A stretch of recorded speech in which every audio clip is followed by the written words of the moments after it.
This is breaking news, but in regards to what is happening, TikTok is at risk of being banned by the United States government. Now, I want to explain my thoughts on TikTok. I think it's very fascinating because it shows overall the mindset of people. Now, has TikTok led to a rise of stupidity in this country? I'm going to say half yes and half no. Okay. Social media, what it's done as a whole is put a magnifying glass on humanity. People say, has it always been like this? It's getting worse. I think it's always been like this, but we just never noticed it. Social media has exposed all of our lives. Like honestly, the people of Black Mirror, I kind of feel sorry for you, especially in the writers' room, because every day there's something that almost seems like coming right out of Black Mirror, right? But TikTok, like any other social media platform, has a right to exist. Okay. I think at this day and age right now, we're never going to go back to where the internet was irrelevant. I mean, come on. There was a point where people, like in the early 90s, in the early 2000s even, we were saying that the internet was just going to be just a fad. It was going to be just disappear. It was irrelevant. How wrong they were. And so TikTok, there's a bill calling for its ban. So I want to pull up this article. And now it's an opinion piece from RT, just to trigger the libs. Just to trigger and own the libs, right? Why are U.S. lawmakers hell-bent on banning TikTok? Well, TikTok is the world's most downloaded social media app with over 1 billion active monthly users. And again, it's not just here in the United States. It's all over. The CCP is taking over, baby. probably Xi Jinping, like on the one hand, probably China's like proud of this app, right? On the other hand, they're like, my God, what have we created? We've exposed the full-on stupidity of humanity. It has become a global sensation and surpassed other social media platforms to become the newest craze of its time. Yes, TikTok. Remember the way I look at TikTok, I'm just seeing all the hype around it. It just reminds me of Vine. Remember Vine back in the day? Remember that? Do you feel old now? I always feel old. But I'm young at heart. But for American politicians, there's one big problem with it that they have never accepted. It's Chinese, boy. Just even saying that, it sounds terrible. Kit, what'd you say about TikTok? I didn't say it. I'm only reading it from the article. It's Chinese. TikTok. Hey, where'd you get that food? What is it? It's Chinese.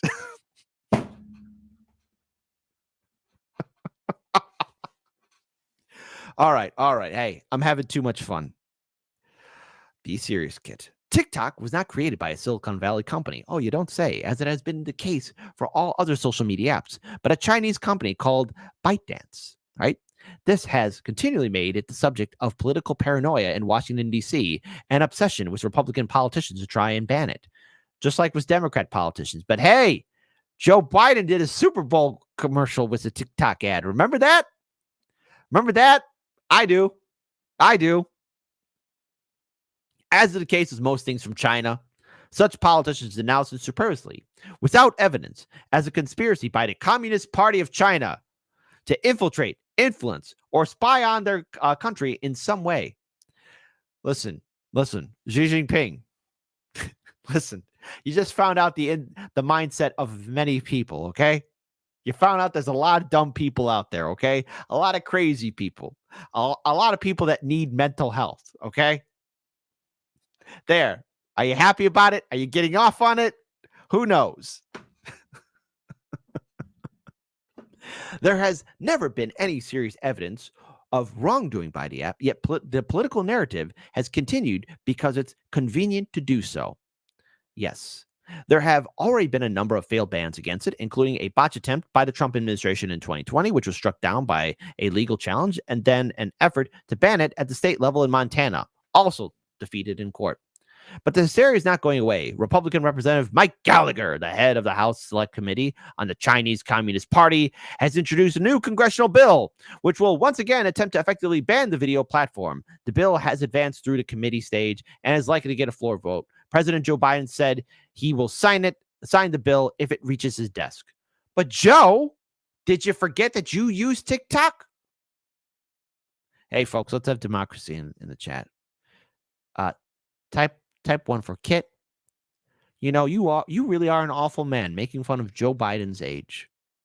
He's going to sign it because it's good for America, okay?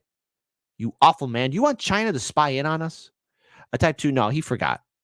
Or it's just Washington D.C. It's Washington D.C. politics, man. It's bullshit. I wonder how many twos will get in the chat. I wonder.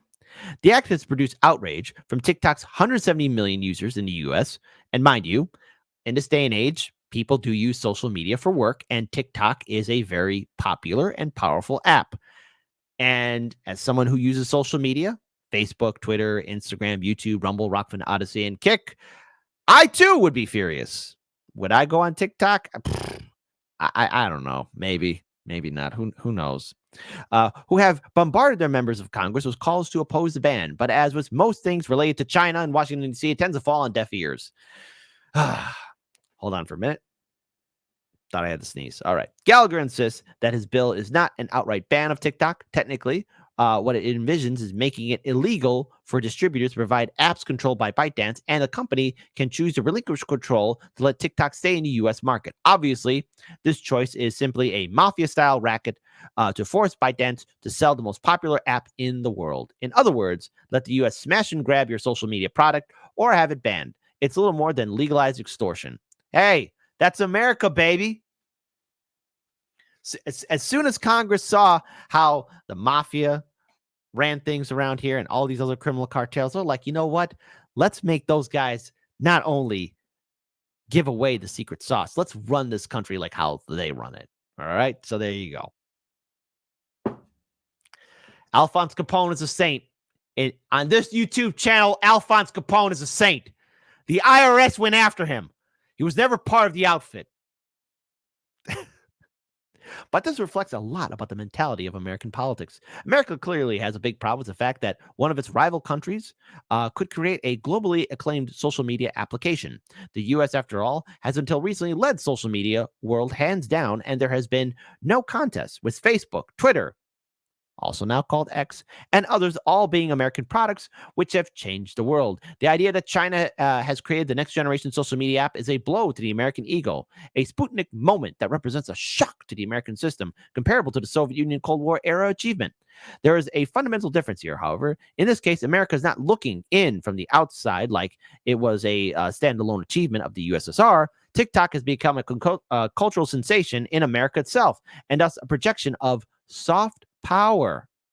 It has become a defining characteristic of America's struggle with China that the U.S., in its own insecurity, has increasingly responded by turning inwards in reaction to Beijing. Whereas during the Cold War, America turned outwards to compete with its own cultural products, markets, aid, and support. Here, the U.S. fears it cannot compete with China on many levels and instead resorts to negative measures such as bans, blacklisting, sanctions, extortion, export controls, bad faith allegations, and forcing allies to endure costs rather than giving them incentives. I'll tell you why that's a problem here in America, because we've lost creativity. America is controlled by small brain CEOs who know how to rig the system to work in their favor. So yes, they're smart in that, but they got rid of all the creative minds. We live in a country now where creativity is not encouraged. That's why our media is falling apart. That's why we're not making new things here. That's why we are no longer number one. Because our politicians and the corporations that control them and our media has silenced and removed and cut out creativity. You want to know why America's not great? It's because our system made sure that you and the next generation will not be creative. Smart enough to run the machines, dumb enough never to challenge anything, and dumb enough never to be innovative. That's what they're trying to do. And that's why this election, while it's not the most important, it will be the most interesting, because it should be a moment for us to wake the hell up. But instead, what does our government do? They decided to go after TikTok, ban it, right?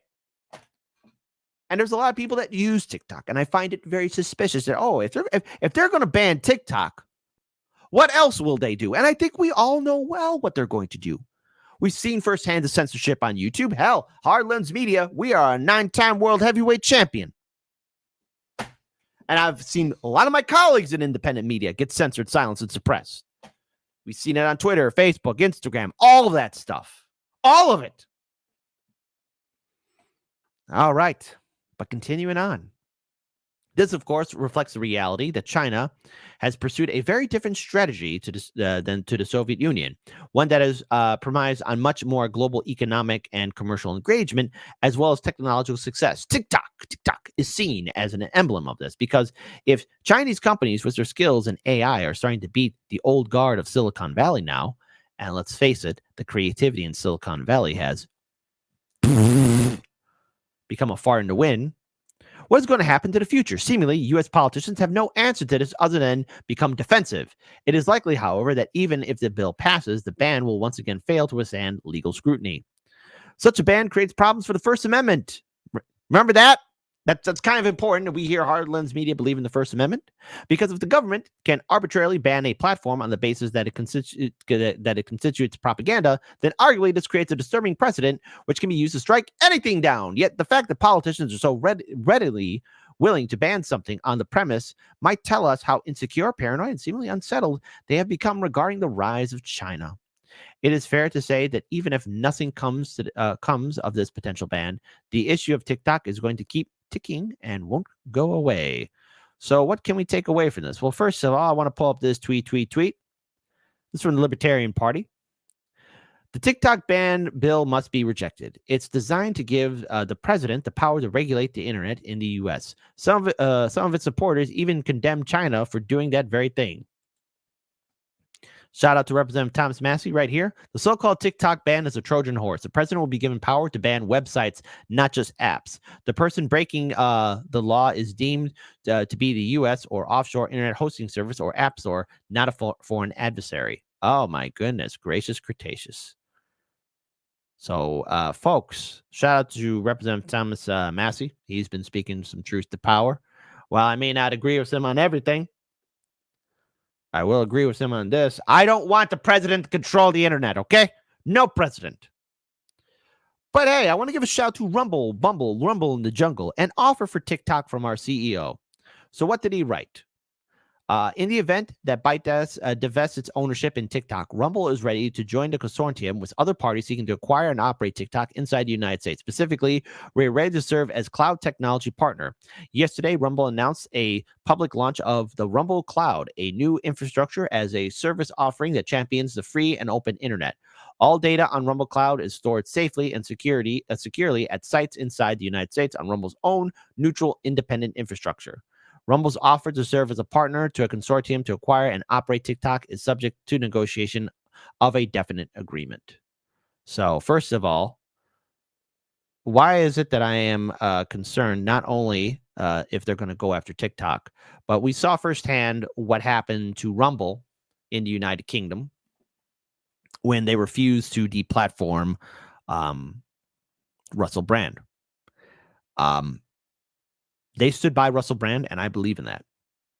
But we see how Rumble and other platforms are at risk of being put on the chopping block.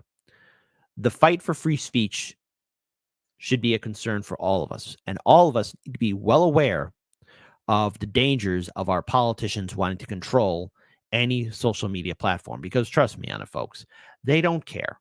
They don't care about free speech. They care about control. They're upset that the narrative is no longer in their control. And if we have to break away from it.